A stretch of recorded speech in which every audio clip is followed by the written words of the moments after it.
arrinta meesha taalla inaynu wada dareemayno faa'iidada iyo wanaagga ay leedahay haddaynu dib ugu noqono shirkadda dahabshiil sida laynoo sheegay waa shirkad aad iyo aad u ballaaran runtiina caalamka daafihiisa uga adeegta mujtamaca Soomaaliyeed ama caalamkoo dhanba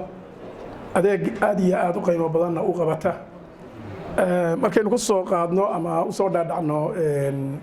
qaybta telecommunicationka waynu wada dareensannahay markii ay timid Somtel markii ay timid Puntland ama gaar ahaan Boosaaso ay timid isbeddelkii communicationka ee dhacay waa laynoo sharaxay innaguna waynu wada garanaynaa sida hadda uu beeldaajuhu sheegayna ganacsigu haddii uu competition leeyahay oo lagu tartamayo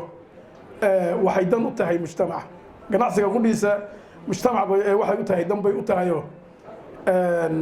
يعني waxaa halkaa ka imaanaysa soo jiidasho in dadkii la soo jiito in dadkii danyarta ahaa la hawlgeliyo oo loo sakhiro inay muxuu ahaa ka qayb qaataan competitionkaas ama communicationkaas inay ka qayb qaataan waxaa kaloo faa'iido kale ah oo aanu aad iyo aad shirkadda ugu mahadcelinaynaa barnaamijkan cusub ee saamisiinta oo runtii ah wax wadaag